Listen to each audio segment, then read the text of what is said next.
So I hope you've had time to stretch, to move, I haven't had time to have a drink, so I'll do that now.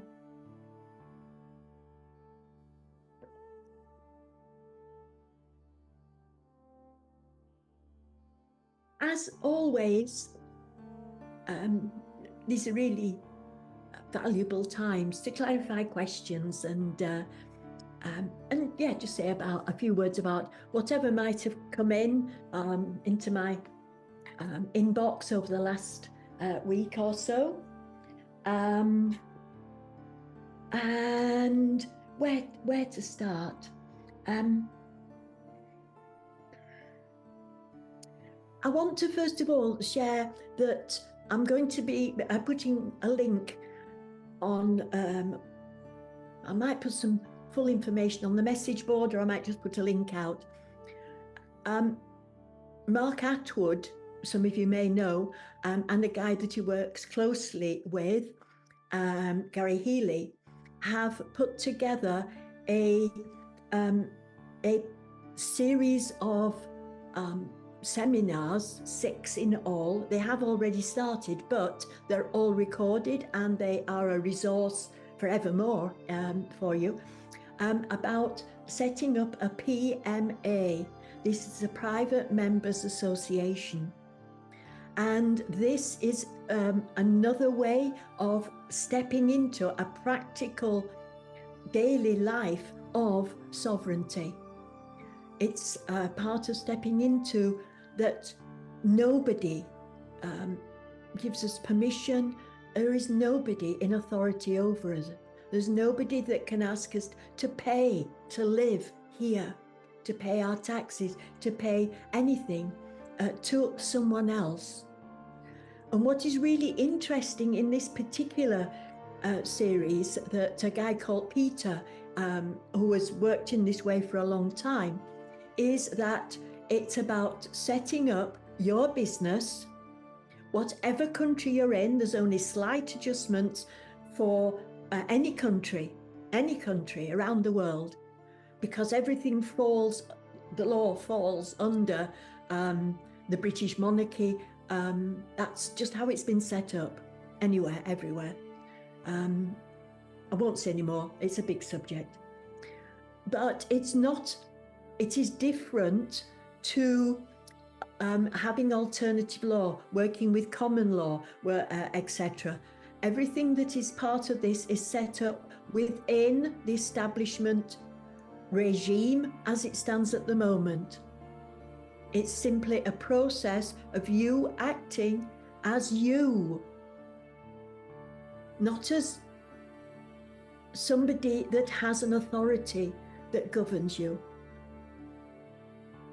So it's not about push. I think it's a very interesting approach. It's not about stepping out of the system. It's about making the system so there's no fight. It's about making the system as it is here at the now, and knowing what all the rich people know, how to be sovereign and not give your what you see. Our energy is our money, and our energy is our authority and our autonomy and our power. There is no authority over you. So I'll be putting out a link. I think it's really good stuff, and it would be really wonderful for Angelic Reiki to move out of government. If this is something that really sparks your interest, then if you do this course, then an absolute possibility for you being the leader within your country, and not just for Angelic Reiki, for everyone that would want to step into sovereignty. And this is something that you can teach, you know, and get an energetic reward for that. That is at the moment money. So it's a very empowering process if this kind of thing is of interest and resonates with you. Yeah. And it's so in line with the whole purpose of Angelic Reiki is to connect someone to the soul self. Well, no, that's not right. It's not to connect them. We are already connected, just to brush the cobwebs away from our illusion that there is anything else, anyone else, that can give us information, that can heal us. Nobody outside of oneself is a healer. A healing process is connecting to an energy that enlivens, stimulates, streams, opens, facilitates a more awareness, because we've forgotten. We've so forgotten that everything, every healing, every insight, all knowledge is there already within our being, that is beyond the limitations of the personality. Part of being born is the forgetting of our soul connection. So all healing is waking up and being reborn, instead of the birth that we experience now, which is the forgetting. Okay, so I think to cover some of the things that have, the questions that have come in, I'll make some general statements which kind of fit in with what I've already said as well. Whether we're doing a healing or facilitating a workshop, we do it from a place of neutrality, no desire, just being a conduit, a link, an initiator.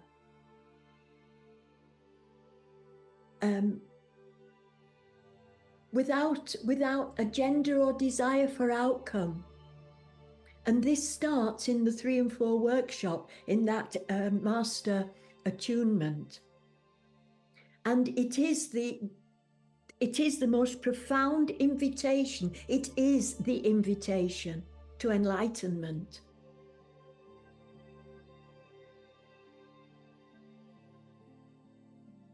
And the enlightenment is not, enlightenment and spirituality is not about being good.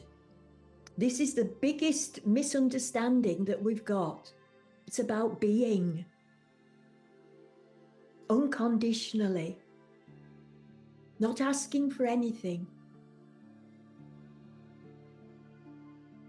So when we're, somebody sent me an email just asking for something, one of my students, and I hate the word student. There's so many words I want to get rid of.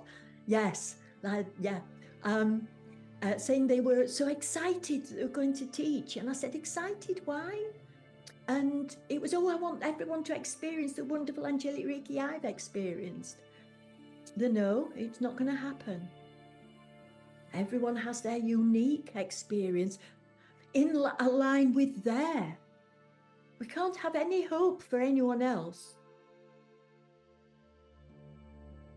If we give it unconditionally, it's like my favorite chocolates were mint chocolates. So everybody's birthday, everybody's everything, they get mint chocolates. You're having mint chocolates because I think they're the best. As opposed to a box of infinite variety of chocolates, so that each person will get their perfect chocolate. So that's the way of coming into a healing and a workshop, from that unconditional. No hope for the other person, no agenda, no anticipation. It's a really strange thing to say, isn't it? To have no hope for someone else. Because what I hope cannot be their hope. Because I've only my life to go by. And it's a lovely saying, don't want to be like anyone else, because what you're projecting is already taken. Don't try and be someone else, they're already doing it. Okay? So it really, and I've watched myself as a teacher, Another word I don't like. It's not real. I've watched myself very, very closely in each workshop that I've done. How was I in that? And we're human, so we do hope people understand. We do hope that someone's going to all sorts of things, everything. We do hope that people are going to experience lovely things that we've experienced. But it's only it's only the ego, it's only the assumption, it's only a projection. So it is a process of letting that go as much as possible. And in that workshop space, to walk into it as infinite possibilities, as a blank space, as a blank slate, open, no conditions, no agendas, no anticipation, just presence, just being. And changing the subject slightly, and absolutely, it happens that each person that is teaching, although our syllabus is very set and always has been, we bring our own essence to it. So and I also try very hard to understand I need to teach not just from information and just from intellect and just etc., but teach satisfying all the criteria that are teaching, communicating things visually, communicating things experientially. And I've got to learn to do those more. I like teaching in terms of information. So I've got to always be working to bring that more into balance. We can only teach from what we already understand. And we can't do anything else. I cannot teach like any of you, and you cannot teach like me, okay? So we're to honor our own essence in how we understand and how what we're most excited about, what we're most interested in, what most inspires us, based on the foundation of what is in the manual. So I'm talking about the 3 and 4 workshop and what is there. So there is okay. So when I first mentioned that that the third eye healing was no longer needed, the point of that was that that healing was an anomaly. It was different to everything else, extremely different. And it needed a third person. You cannot do eye healing on your own in a mirror. It needed a third person. That's not sovereignty. And it's not okay for someone else to program my soul. Now, that was always used. The reason it was there was as an antidote for how the dark side had used eye contact as programming our souls. It was done intensely, deliberately, for the priests to overthrow the pharaohs in Egypt and manipulate the people. It has been done absolutely intentionally on television in adverts, where the person advertising whatever does eye contact, and that is sent to your digital programmed television screen. Okay? But we're so moving into sovereignty now that I've got a hair in my eye. Sorry. So we're so much, it is total sovereignty. There is only one being. That's you. And yes, we respond, and yes, we're fed, and yes, we're stimulated and enriched and all sorts, but only in your way. You will never be like anyone else. So that's to be relished. So that is why that particular healing system and the contacting through the eye has been let go. And there was a change over time when each person used the space, the extra space that was there in whatever way that they were inspired to do. Now, and I think some people found, what do I do with all this time? In the 1 and 2 workshop, it is very practical, very experiential, very energetic, with very little teaching of information, wisdom, and principles. The 3 and 4 workshop is about going back to basics, and reaching it and deepening it. What is opening up the space?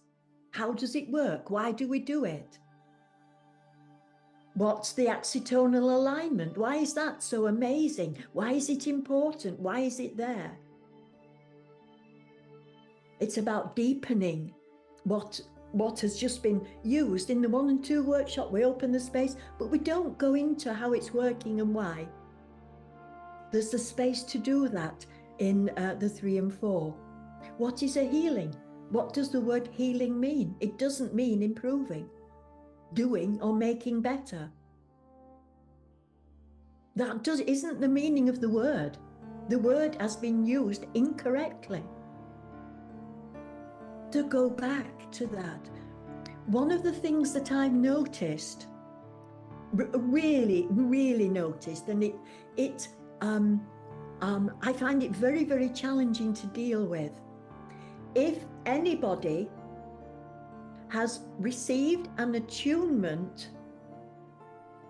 that has had any sense of the teacher doing it, or any attunement where the teacher has had an intention, then part of what's happening is that is anchored in the recipient.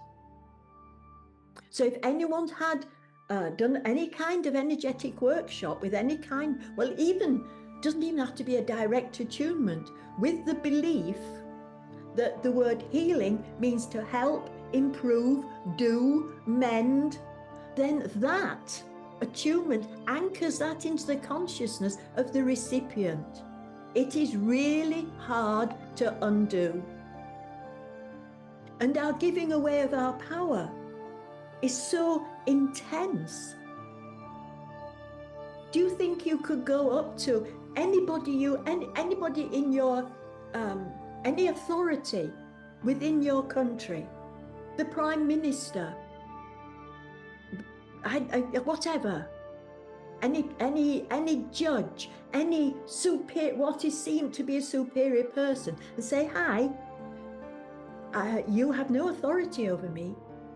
Any teacher, how easy would that be for you? That's how programmed we are. Out of our sense of, there is only one source of information, one source of you. So the 3 and 4 workshop gives us so much space to unpack the conditioning, and we need to start there. So the unconditional listening is a way of being that all of this supports, and it can be done a number of times. So if you want to have a place within the 3 and 4 workshop where it's a real, so the first part of a healing is where the person who's, language is so challenging, but never mind, where the person who is receiving, speaks. The first part is about the person who's receiving speaking their prayer, the healer will say, welcome, hello, do sit down, do make yourself comfortable. What brought you here? What do you want? How can Angelic Reiki help? They then say what they want. They say what called them. And for some people, it'd be easier to talk than others. So you can actually do that as a proper process. And with the emphasis is that the person who is holding the healing space listens unconditionally.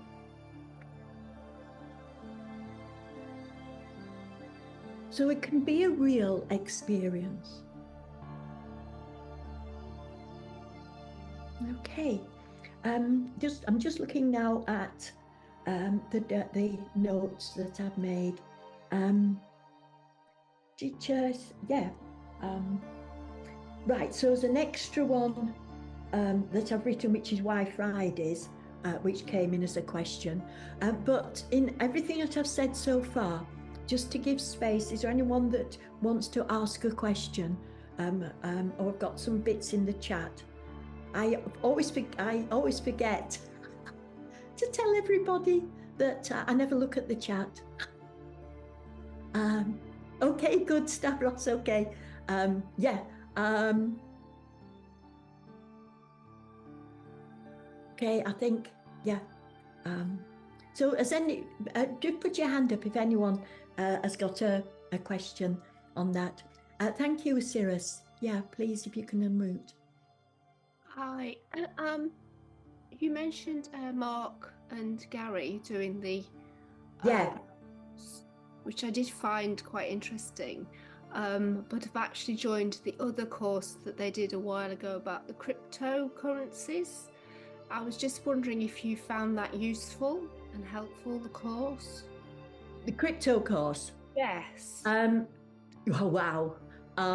It's superb. And it's superb in a number of different ways.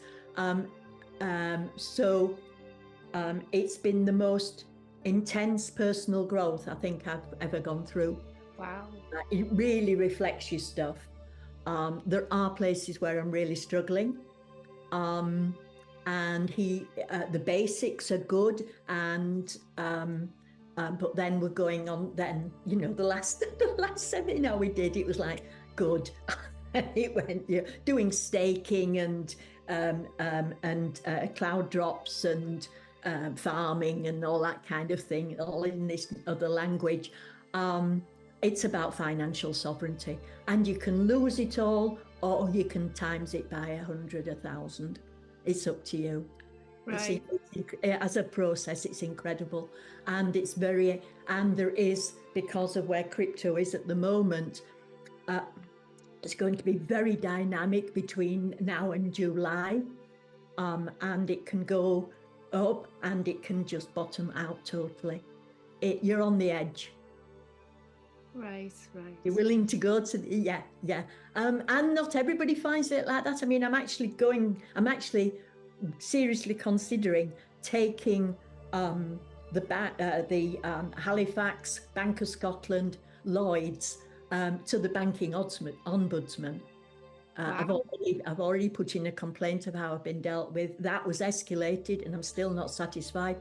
And I might so it's like, I mean, when it first started, I was kind of terrified. They called the police and all sorts of things. Did my bank.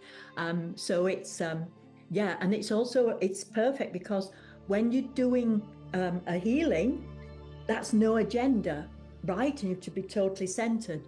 The way to deal with authority. The only way to deal with authority is without emotion. If you can let them upset you, frighten you, or whatever, you've absolutely, and it might be there. And I just had a mantra when I was in the bank and I was being examined and they were calling the police and all sorts of things. In the name of protecting me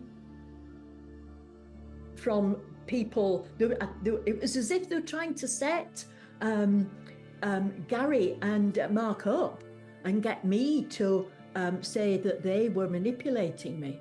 It was that bad, you know. I don't think that was true. But I had a mantra so that I absolutely did not express, didn't go into any emotion. And that, yeah, so it is an amazing personal journey. Wow. Right. Yeah. Yeah. Because I suppose and then to be, financially sovereign really is part of the whole thing, isn't it? Absolutely. Yeah. Yeah. And the whole process is geared to people exactly like us that are not going to go and buy a Ferrari, and and a yacht or whatever. We're going to buy a healing center. Yeah. We're going to, we'll give it all in service. Yeah. So, Yeah. Thank you. Oh, thanks for your question. That was really good to go into. Yeah, thanks. Yes. Helio, thank you. Your question.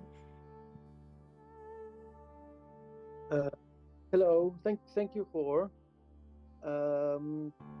what you just saying about serenity and not expressing, let's say, not being victim of emotions is going to really resonate me, because that exactly my biggest problem at the moment is I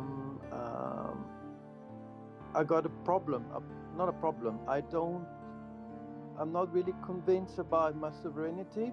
So people can take advantage of me, and I'm not really good to express myself. And when I want to ask help from other people, I actually do the opposite. I get annoying. I get kind of, people think I'm aggressive, or and I would like just to learn a way just to ask help in a more helpful and humble way. Beautiful. And what I can say is that you're probably saying something that virtually everybody here could also say, because school and parenting really was about, no, you can't ask for what you want. This is so you're not on your own at all in what you're expressing, and it is a journey for all of us, and it's a journey. One of the important things is to know that you project as where you want to be. You're never going to get there. All right, it's always a journey. So there isn't a failure and a success. Enjoy the journey.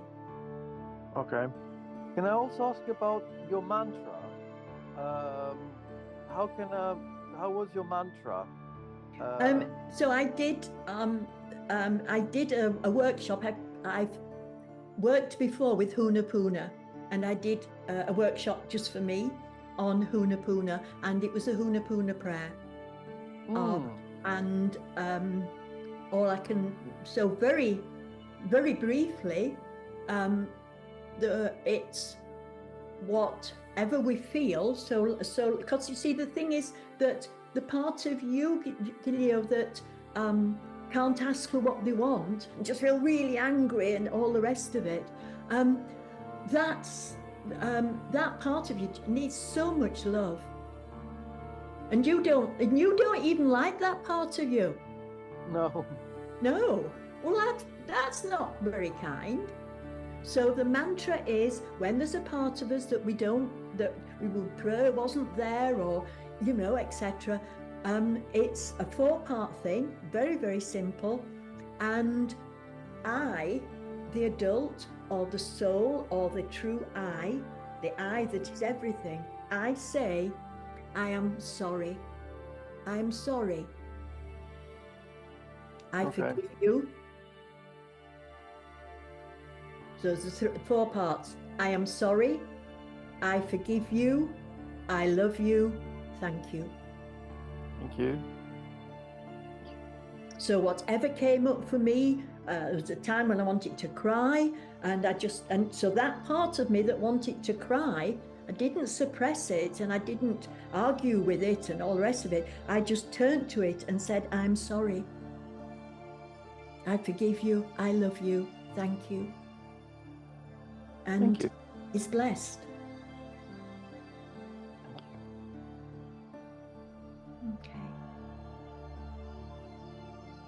Okay.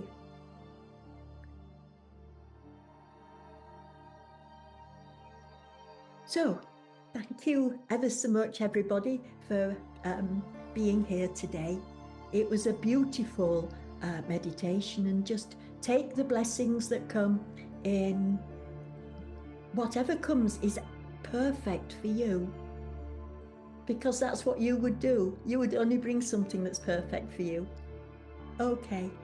So lots of love to everyone, and yeah, go play. All right. Bye-bye. Bye-bye. Thank you. Bye. Thank you. Bye. Thank you. Bye. Thank you. Bye, Bye. everybody. Bye-bye. Thank you. Bye.